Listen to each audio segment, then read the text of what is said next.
The offensive lineman, Jerome Carvin. To ask a question to Jerome, please hit the raise your hand function.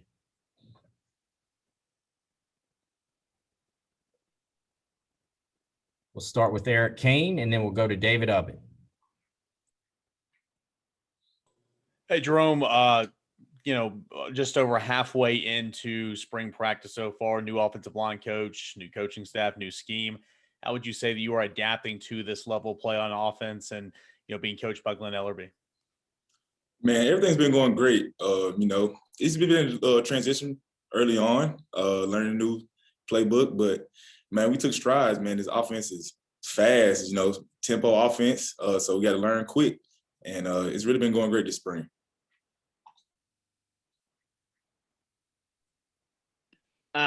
Jerome, how would you say that you have progressed in spring practice so far? And were there any other young guys that have stood out to you in practice?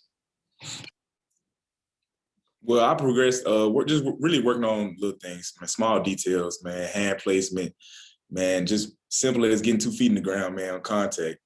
That's just some things I've been trying to focus on, just harping on the little techniques and the fundamentals of being offensive lineman. Some young guys, man, you see flashes out of Spraggs. You see a lot of flashes out of even Kingston Harris. Man, Dane Davis has really been, man, he's had a great spring so far.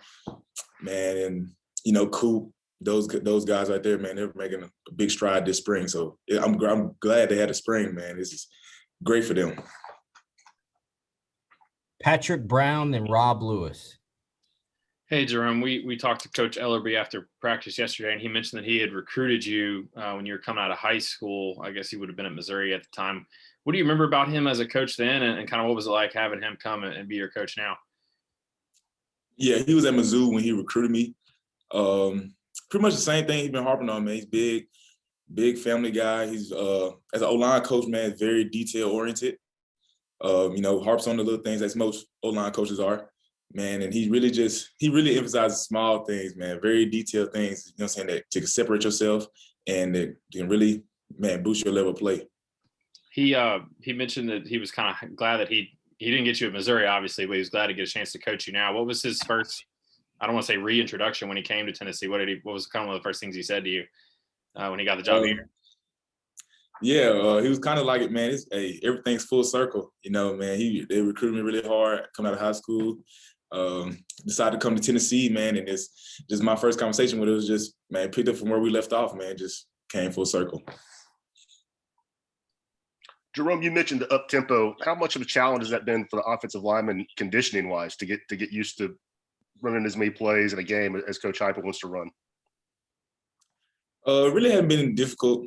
Our strength and conditioning staff, they do an awesome job off season. Even when they came in late January, early February, man, they put us to work quick, man. We ran, man, and they really translated to our offense and our up-tempo play style, man. It's really been good. We still got some ways to go, but I mean, everything's been going pretty smooth so far. And just what's been the biggest difference as far as X's and O's stuff, things that Coach Ellerby and Coach Heupel emphasize that maybe you guys have to change how you do things on the offensive line? Mm-hmm. I mean, well, football is football, so the schematic things really haven't really changed too much. But I mean, there's some small details, it's like offensive line wise, like footwork. Like there's different footwork than like a normal pro style offense will have or any other offense will have. So that's probably been the biggest thing that's been different. Other than that, man, it's just football.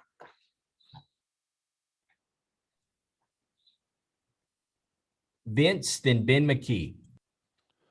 Jerome, talk about that group of running backs. Obviously, it's a little bit different group for a lot of people to see, but you have some big boys back there. Everybody's over 200 pounds. Give us your thoughts on blocking for some of those big guys back there. Yeah, man. Young group, man. I love those guys, man. They play hard, man. It's a young group, man, but they play together.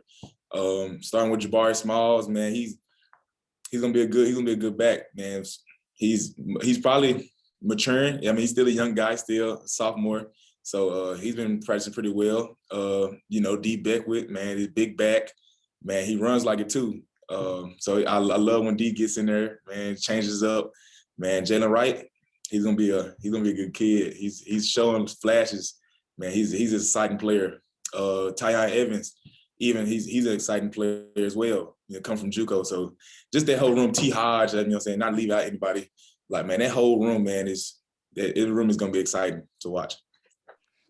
Yeah, Jerome, Coach talked yesterday about you playing guard and center. Do you have a preference, and kind of what does your workload look like in terms of trying to improve at both spots? Yeah, so right now I've been, like you said, been playing mostly guard and center, the interior spots, and that's pretty my preference. Interior, anything interior, I can play it. Don't really matter which side. But other than that, it's been. What was the second part of the question? I'm sorry. Just kind of how you manage working at both guard and center to improve, what that looks like. Oh yeah, it's similar. Yeah, so interior it's pretty much similar. Only difference with center, man, you just had the ball in your hand. But just been, like I said earlier, been trying to focus on small details, working hand placement, man, getting 2 feet in the ground, and overall just finishing. Gustavo, then Blake.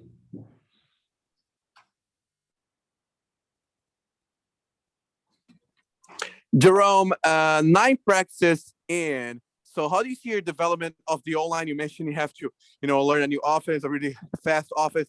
So how do you see your unit and yourself developing through all those 9 practices? Development has been going pretty smooth. Like I said early on, was a transition, just learning their different play style. But now going into 9 practices, man, it flew by really fast, man. But we gained a lot of ground, and just excited for the rest of the practice in the spring game.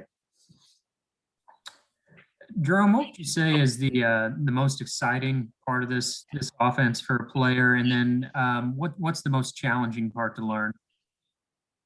Most exciting, man, just when we get the roll in the up tempo, man, you can really see the defense faltering. You can really see them like it's taking a toll on them, and while our conditioning is up to par. You can just see it in there, man. At me as the offensive lineman, I see a D lineman getting tired, man. That's joy. So we can go ahead and get ready to punch it in. A challenge would probably be just really like the beginning, like adjusting to it, because it's a different play style. Like not a lot of people run it, and that's probably would be the most challenging. Once you get that down, man, it's gonna be fun. And then, how would you describe Alex Golish's personality? Juice.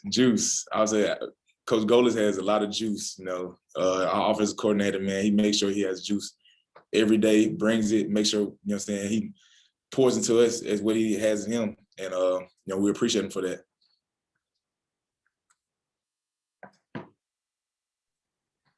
Wes, then David.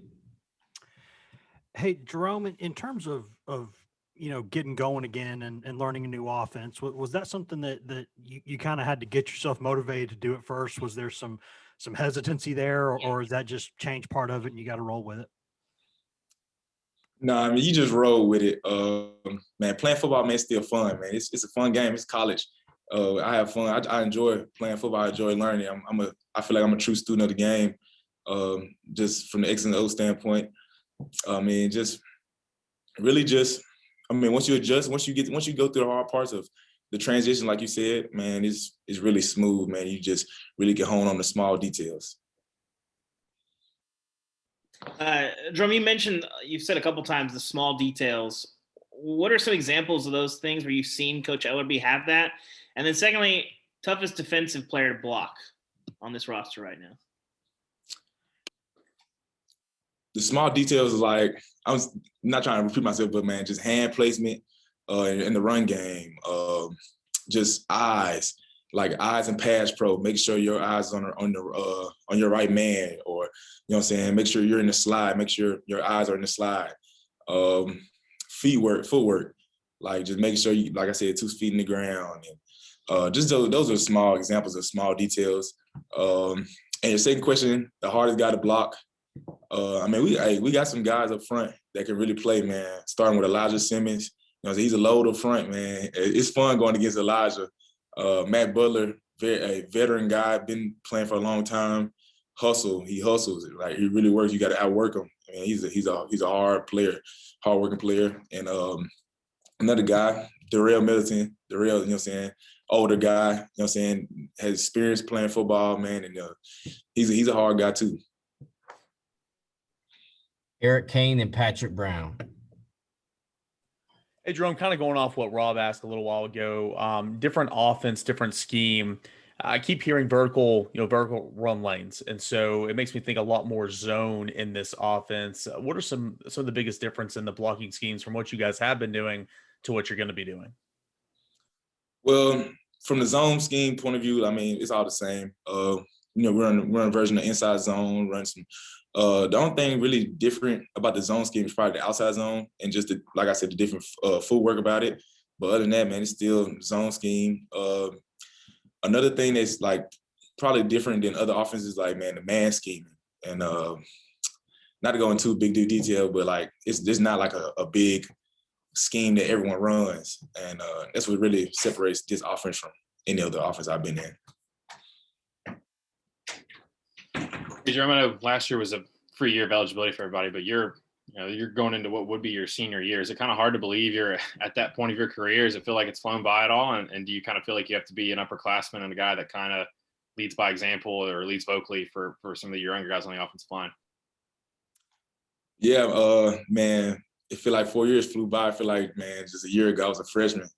But yeah, time flies. And, just me being a part of this program, just the different guys that have been in our room, Pacific, O-line Pacific, Trey Smith, Brandon Kennedy, even bringing a new addition, Cade Mays, when he came in. Just that, man, you know what I'm saying? You love that, you love this part, man. You love that part of just being a part of Tennessee. And yeah, man, it's been an honor to play here for sure. And man, we're still going, we're still pushing, and excited for this new season, and just ready to play. Thanks, Jerome, for your time. We have Caden Cooper here right now too. Thank you. Thank you.